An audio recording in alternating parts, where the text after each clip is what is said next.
Et nous avons pu voir que face à la grâce scandaleuse de Dieu, qui appelle son prophète à proclamer la parole de Dieu aux habitants de Ninive, des habitants qui sont cruels, des ennemis du peuple d'Israël, Jonas, face à cet appel, se révolte. Il est inconcevable pour lui que de tels hommes puissent accéder, bénéficier de la grâce de Dieu. Parce qu'ils ne la méritent pas, selon lui. Jonas, malgré les conséquences pour lui-même et pour son entourage, choisit alors de partir loin de la face de Dieu, dans la direction opposée à celle de son lieu de mission. Et face à la rébellion de son prophète, la réponse de Dieu ne se fait pas attendre. Lui, qui est le Dieu du ciel, de la terre, de la mer, fait lever une tempête. Et le bateau sur lequel se trouve Jonas est chahuté sur le point de sombrer, jusqu'à ce que les marins, qui apprennent par Jonas même que ce qui leur arrive, c'est parce que Jonas se rebelle contre son Dieu, sur les injonctions de Jonas, décident de mettre Jonas à l'eau. Et la tempête se calme. Et les marins, dont les dieux n'ont pas répondu pour les sauver face à cette tempête, voyant ce qui vient de se passer, que cette tempête se calme, alors se tournent vers Dieu, lui offrent des sacrifices, lui font des vœux. Et Jonas, où nous en sommes arrêtés, est dans l'eau, en train de sombrer. Que va-t-il arriver à ce prophète, révolté par la grâce de Dieu? La mort semble l'issue logique, inévitable. Dans l'eau, en pleine tempête, on ne sait même pas si c'est nager, peut-être moins courant qu'à l'époque que maintenant. Je vous propose, sans plus attendre, de prendre Jonas au chapitre 2. Si certains veulent, peuvent suivre dans des Bibles comme ça qui se trouvent à l'arrière de la salle. C'est au niveau de la page 595. L'Éternel fit venir un grand poisson pour avaler Jonas. Et Jonas fut 3 jours et 3 nuits dans le ventre du poisson. Du ventre du poisson, Jonas pria l'Éternel, son Dieu, en disant: Dans ma détresse, j'ai fait appel à l'Éternel, et il m'a répondu. Du milieu du séjour des morts, j'ai appelé au secours, et tu as entendu ma voix. Tu m'as jeté dans l'abîme, dans les profondeurs de la mer, et les courants m'ont environné. Toutes tes vagues et tous tes flots sont passés sur moi. Je disais: je suis chassé loin de ton regard, mais je verrai encore ton saint temple. L'eau m'a couvert jusqu'à m'enlever la vie, l'abîme m'a enveloppé, les algues s'enroulaient autour de ma tête. Je suis descendu jusqu'aux racines des montagnes, les verrous de la terre m'enfermaient pour toujours. Mais tu m'as fait remonter vivant du gouffre, Éternel, mon Dieu. Quand mon âme était abattue en moi, je me suis souvenu de l'Éternel, et ma prière est parvenue jusqu'à toi dans ton saint temple. Ceux qui s'attachent à des idoles sans consistance éloignent de la bonté. Mais quant à moi, je t'offrirai des sacrifices avec un cri de reconnaissance. J'accomplirai les vœux que j'ai faits. Le salut vient de l'Éternel. L'Éternel parla au poisson, et le poisson vomit Jonas sur la terre. Jusqu'ici la parole de Dieu. En février 2023, le 23 février, suite à la sortie d'un documentaire intitulé Les gardiennes de la planète, qui s'intéresse donc aux cétacés, RTL éditait un podcast au titre un peu provocateur: Pourquoi la Bible et Pinocchio ont menti racontant que les baleines peuvent avaler un homme. Alors, outre que le récit biblique ne parle pas de baleines, le contenu du podcast relativisait son titre en expliquant que certaines baleines, dites engouffreuses, notamment les baleines à bosse, ont déjà avalé des plongeurs, vu qu'elles ont une bouche de 3 mètres, et que si l'estomac de ces dernières était trop petit pour accueillir un être humain, ce pourrait être le cas pour des cachalots, même si la probabilité était tellement infime que ça ne pourrait jamais arriver.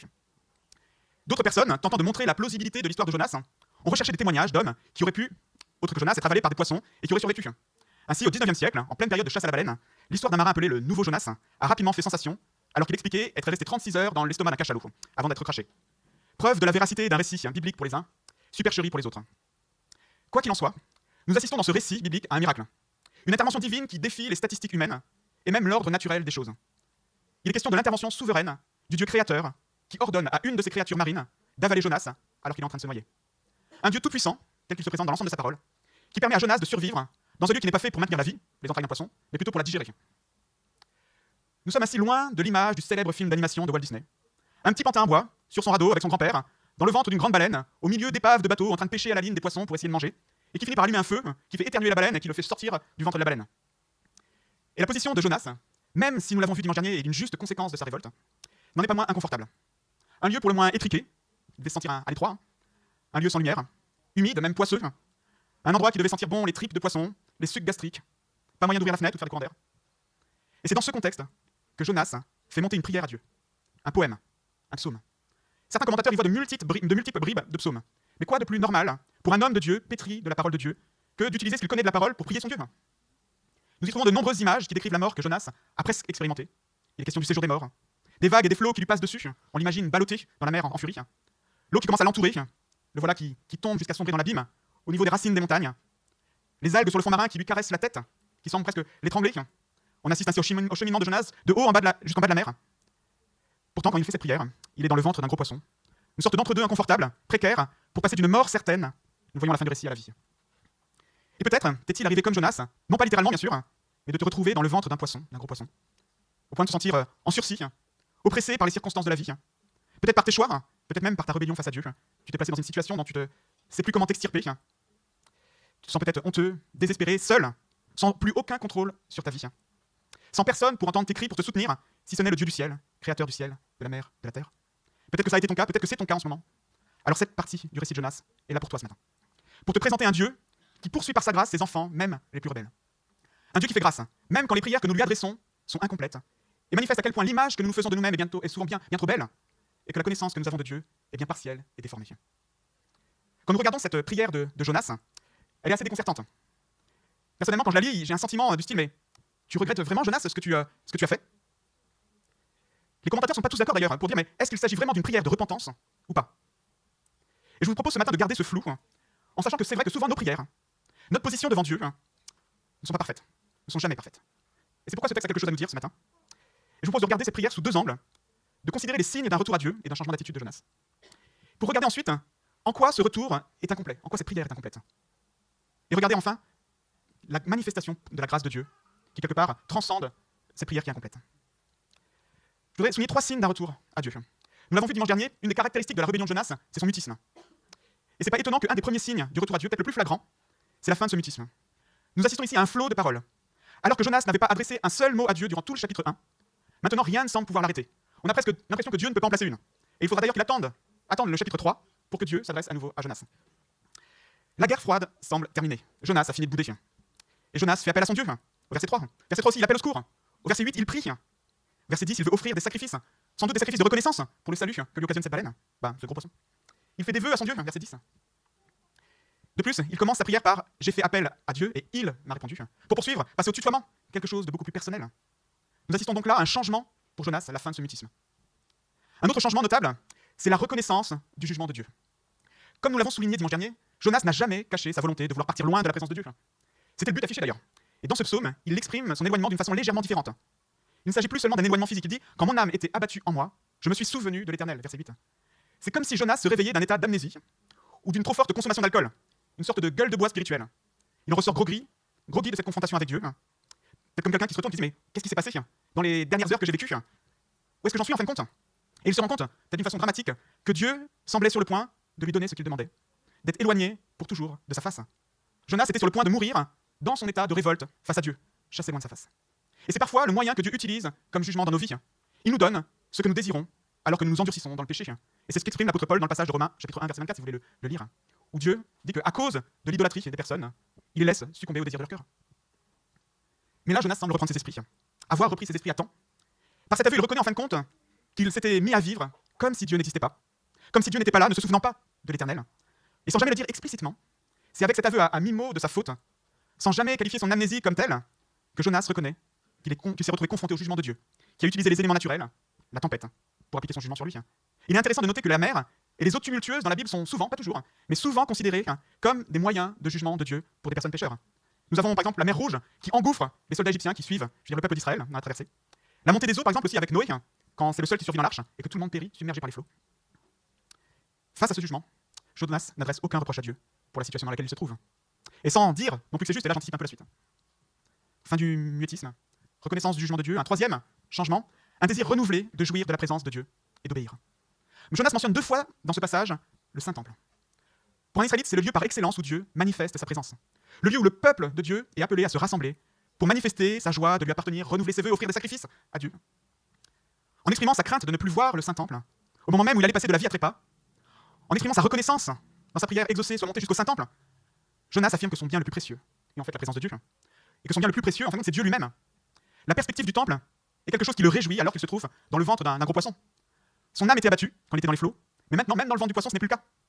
Le désespoir a laissé place à l'espérance. Il affirme, alors qu'il est toujours dans le ventre du poisson, que le retour à Dieu est la source de sa louange et de son espérance.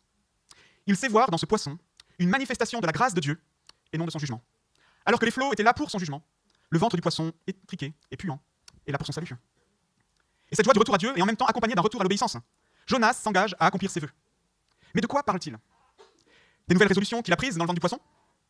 Obéir peut-être désormais aux appels de Dieu, s'il devait y en avoir de nouveau. Lui qui est un prophète de Dieu, qui est appelé à proclamer fidèlement la parole que Dieu lui donne de proclamer. C'est son engagement, quelque part, c'est son vœu envers l'Éternel. Est-ce qu'il s'engage à aller à Ninive dès qu'il sera sorti et que toute cette histoire de mer et de poisson sera finie? Le fait est qu'accomplir ses vœux, les vœux que l'on fait à Dieu, introduit la notion d'obéissance. Parce que Dieu demande à ce que les hommes et les femmes accomplissent les vœux qui lui sont faits. Et c'est un autre changement notable pour Jonas, lui qui vient de se révolter et de refuser d'obéir ouvertement à ce que Dieu lui demandait, lui qui vient de faire une grosse colère. On peut donc constater que cette confrontation avec Dieu, ce tête-à-tête aussi dans le poisson, a produit chez Jonas un changement d'attitude, même un changement de cœur vis-à-vis de Dieu. Et c'est réconfortant et même encourageant de considérer que les temps passés dans les ventres de nos gros poissons ne sont pas vains. On peut se retrouver dans l'épreuve et se dire mais pourquoi? À quoi ça va servir? Même si on est conscient quelque part que parfois, la situation dans laquelle on se trouve, on l'a créée. Et en disant ça, je ne veux pas dire que ce sont des moments agréables. Ça ne devait pas être un moment agréable pour Jonas. Mais ces moments ne sont pas vains, car ils produisent en nous des changements salutaires. Ce sont comme pour Jonas, des moyens qui permettent de lever l'aveuglement que nous pouvons avoir parfois sur nos vies. Alors que nous nous voyons si facilement trop justes, plus obéissants que nous le sommes, plus méritants, meilleurs que nous le sommes en réalité. C'est des moyens de nous faire sortir peut-être de notre amnésie, alors que pris par nos occupations, nos préoccupations, nos distractions, nos loisirs, parfois même notre endurcissement, il nous arrive si souvent d'oublier Dieu. Dans l'épître de Pierre, la première épître de Pierre, au chapitre 1, versets 6 à 7, nous pouvons lire ceci. C'est ce qui fait votre joie, même si maintenant, puisqu'il le faut, vous êtes un peu de temps attristés par diverses épreuves.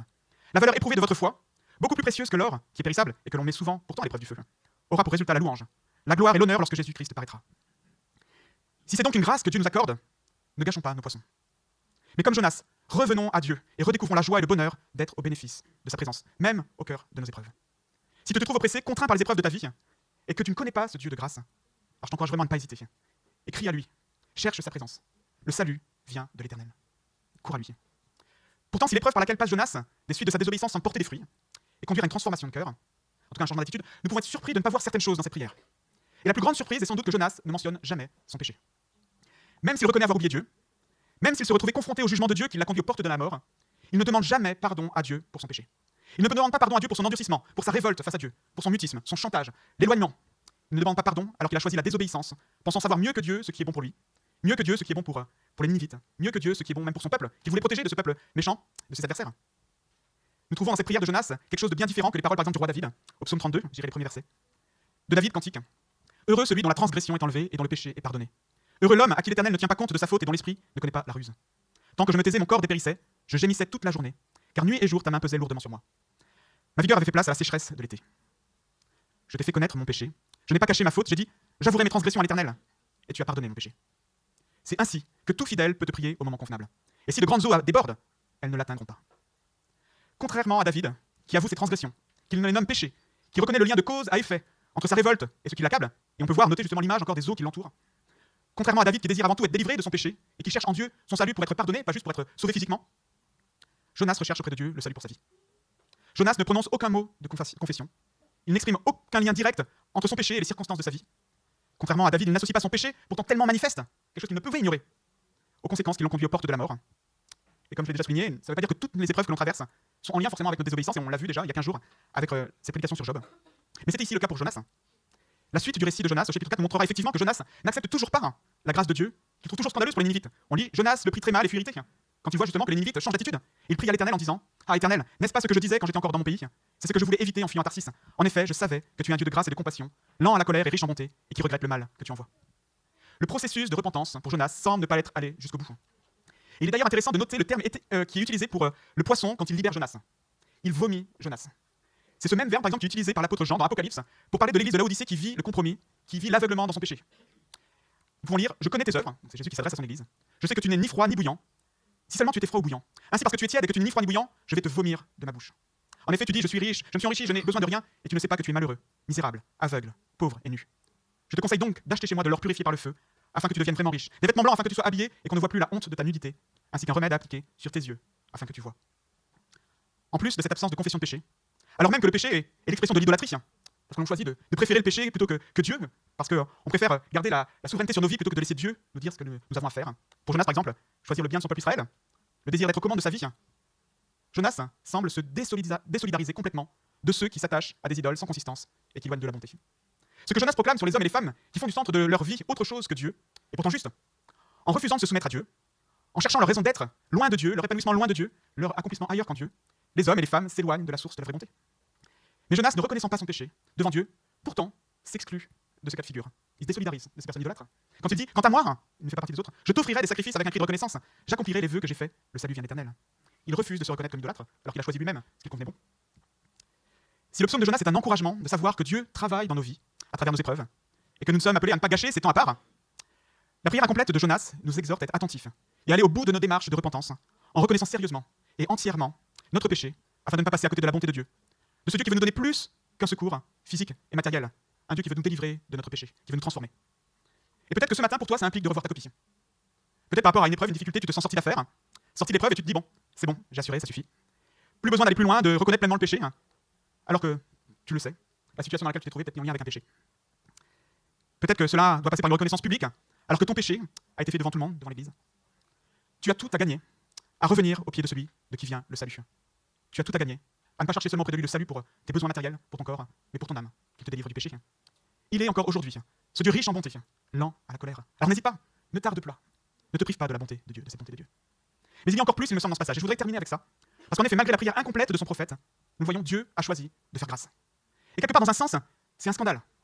Par définition, on lit dans le Larousse que le scandale, c'est une indignation produite dans l'opinion publique par un fait, un acte estimé contraire à la morale, aux usages. Et selon l'opinion publique, il est normal de mériter la peine liée à l'injustice que l'on a faite. Et là, ce que mérite Jonas ici, c'est le châtiment de Dieu. Et face à son péché, ce qu'il mérite, c'est la mort. Car le salaire du péché, c'est la mort. Mais quel scandale! Alors que sa prière est incomplète, qu'il ne reconnaît pas pleinement son péché, Dieu choisit de lui faire grâce. Et je vous propose de regarder ensemble deux caractéristiques de cette grâce que nous trouvons dans ce texte. Une grâce souveraine. La souveraineté de Dieu est un élément que nous avons déjà observé dimanche dernier. Jonas se révolte contre Dieu et refuse de proclamer à un peuple étranger, qu'il est idolâtre, que Dieu veut lui faire grâce. Et Dieu se sert de cette révolte pour révéler à des marins qui ne le connaissent pas, qui sont idolâtres, qu'il est l'Éternel, et il se tourne vers lui.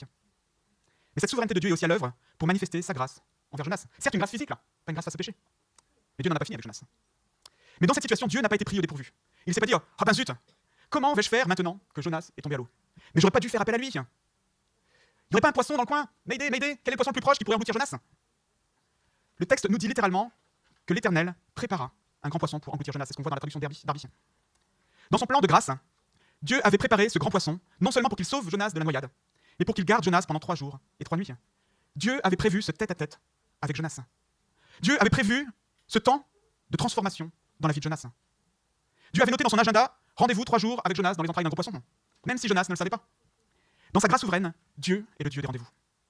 Alors que nous nous éloignons de lui, alors qu'il affirme que rien ne peut nous ravir de sa main, Dieu est celui qui nous fixe des rendez-vous pour nous rappeler à lui quand nous nous éloignons de lui. Quelle grâce, les amis. Dieu ne nous laissera pas nous éloigner si nous lui appartenons. Dieu nous fixera des rendez-vous, même si des fois ce sont des rendez-vous qui ne sont pas forcément super confortables.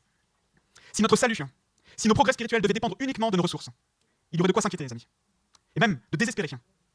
Mais nous pouvons espérer. Dieu est le Dieu des rendez-vous qui nous poursuit par sa grâce scandaleuse, alors que nous ne le méritons pas. Mais il est aussi ce Dieu qui entend les prières incomplètes.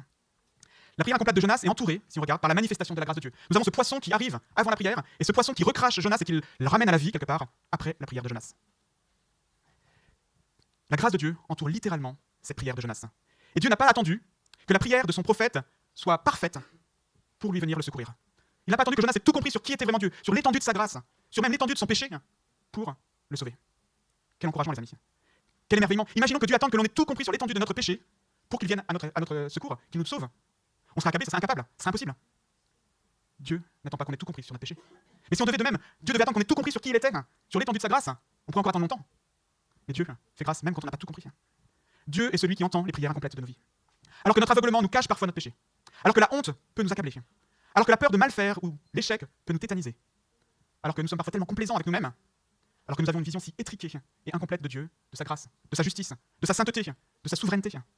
Dieu manifeste son secours et sa grâce à ceux qui crient à lui, qui l'implorent et qui cherchent auprès de lui le salut pour leur vie, même quand ils ne sont pas conscients de l'ampleur du salut qu'il offre.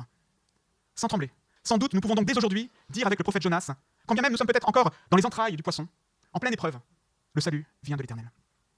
Et en effet, si Jonas peut l'affirmer, à plus forte raison, sommes-nous, nous aujourd'hui, en mesure de proclamer alors que, comme nous pouvons le lire dans Romains 5, versets 9 à 10, nous sommes maintenant considérés comme justes grâce à son sang. Nous serons à bien plus forte raison sauvés par lui de la colère de Dieu. En effet, si nous avons été réconciliés avec Dieu grâce à la mort de son Fils, alors que nous étions ses ennemis, Dieu n'a pas attendu que nous soyons ses amis.